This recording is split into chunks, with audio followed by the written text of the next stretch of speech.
When I was a kid, growing up in South Africa, my dad used to drive me to school every morning, and we used to listen to Talk Radio 702 with John Robbie.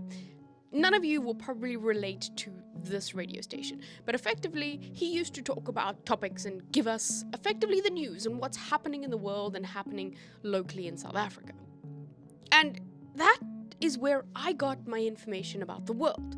And I think I dissected it from my father, who would take what he's actually saying on a higher level and then give it to me and be like, Dad, what does he actually mean when he says this? That and the newspaper. My dad used to dissect that information and give it to me, and then I remember learning about how the gold index price does all of this kind of stuff because I questioned him in the car.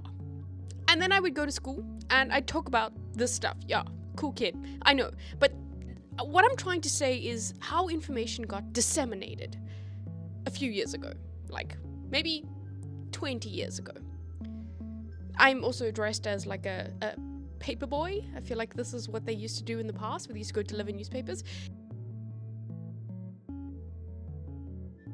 So we've always borrowed ideas from people.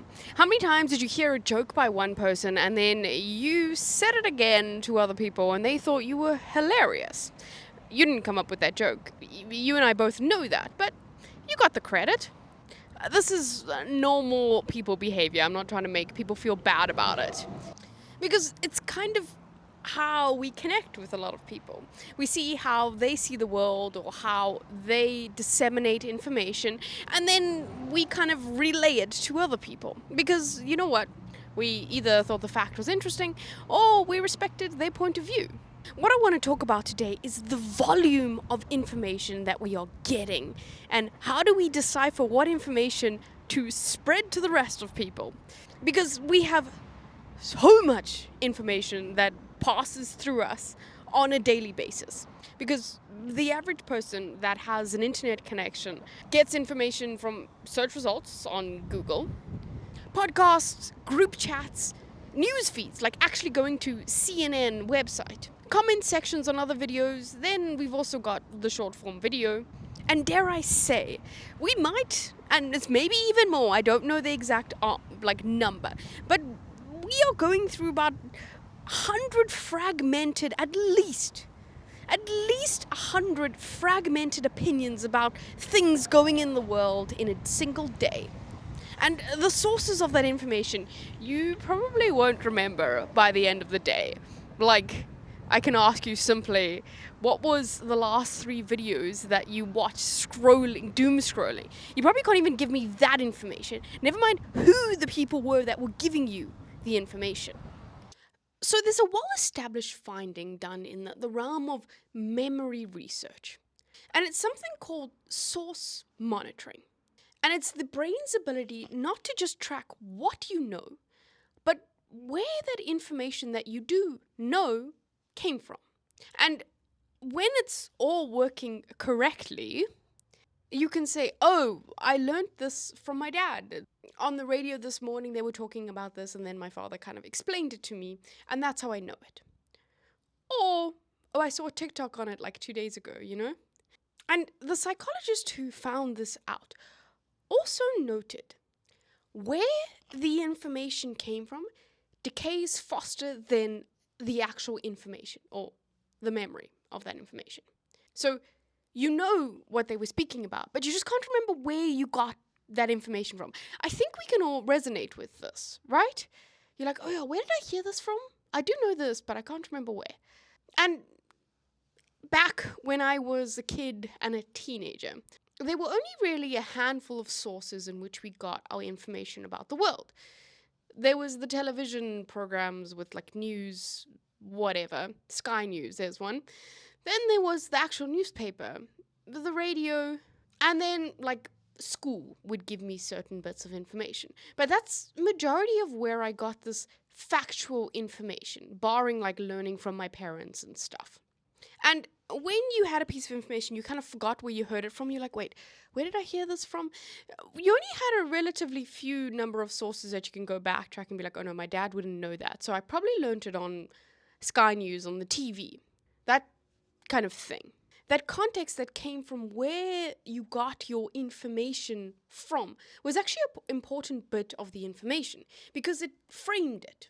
Let me explain a little bit. When your friend gives you a certain bit of information about whatever topic, you automatically factor in what you know about that friend. She's very critical of these type of situations, or she kind of sees the world in this manner. She loves XYZ, so of course she would say that. There's a level of bias that you know exists there. And that like automatic calibration, it happens, it's not an active thing that we do. We just like, oh, okay, I know. That person loves to tell a little bit of white lies, so I should double check that fact before I pass on this level of information. Like, we do it subtly, and we know that we do it.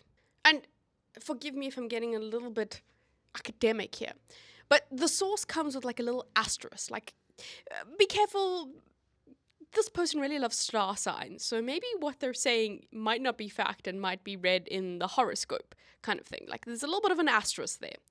So what I'm getting to here in this episode today is what happens when the source disappears. That little asterisk on how you filter or understand the information that a person is giving you or a source is giving you also disappears. And then when you remember that bit of information and you kind of forget where the source or what the source was, that asterisk that we were talking about, it also disappears.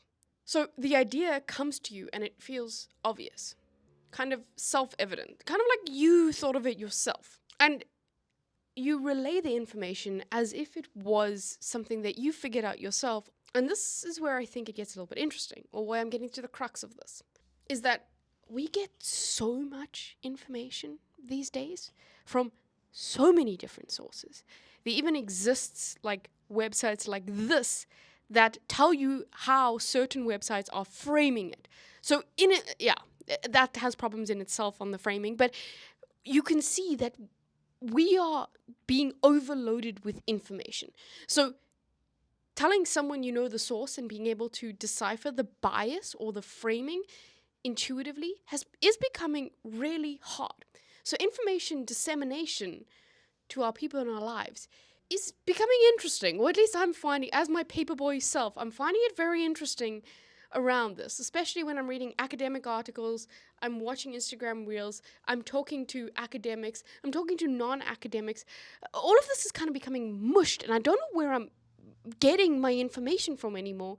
And sometimes I feel like, whoa, has that got a level of truth to it, or did I make that up, or did I think of that myself? You know? Pew Research found that adults under 30 trust the news that they see on social media as much as they trust the national news agencies for the countries that they live in. So I guess also CNN is very British.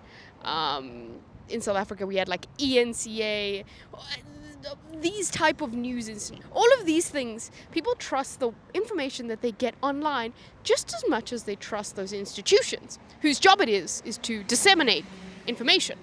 And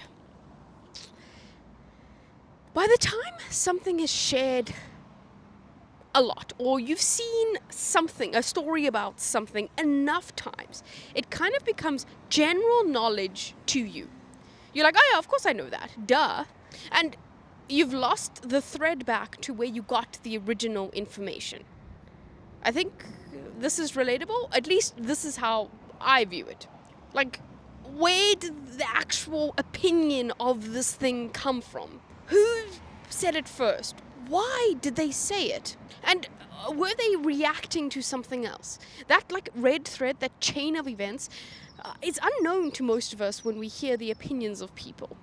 And with this, it feels like the bits of information, or let's say the opinions about the bits of information, has passed through so many people's like revisions of it that we might be missing the original context.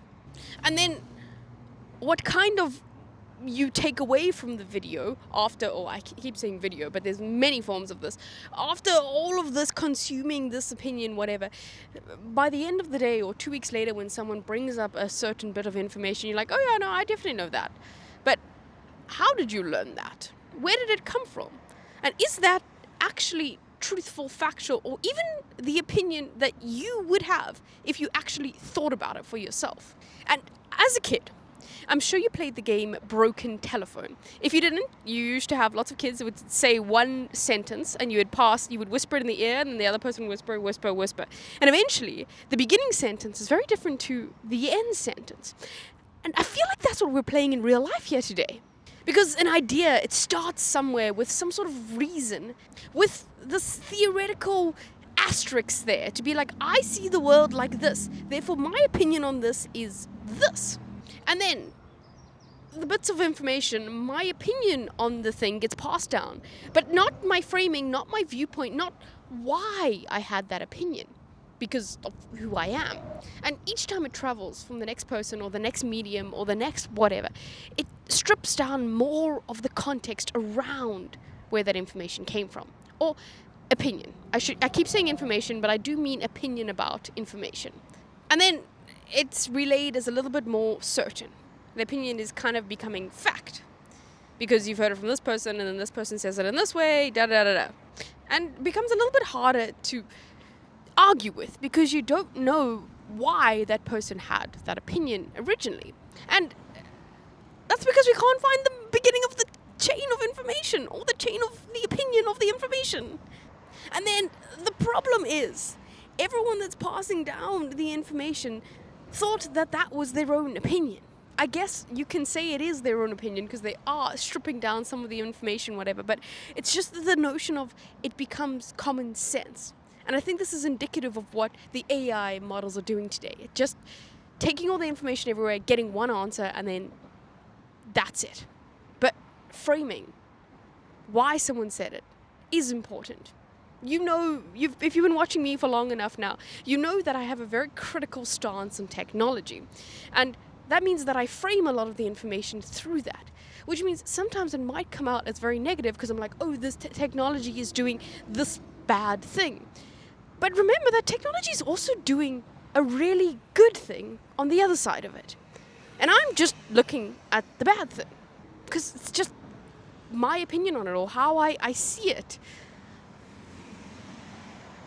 But I find myself sometimes quoting people's opinions as if they are fact, because I don't know where the origin is, and I don't know why they said it, and there's just too much to keep a hold of. And I've always lived by the idea that more information is always better. But I think that's when I'm trying to make decisions. Now, if it's just on everyday life of things, I am getting overloaded with information, and I don't know how to juggle it. I don't know which framing to trust.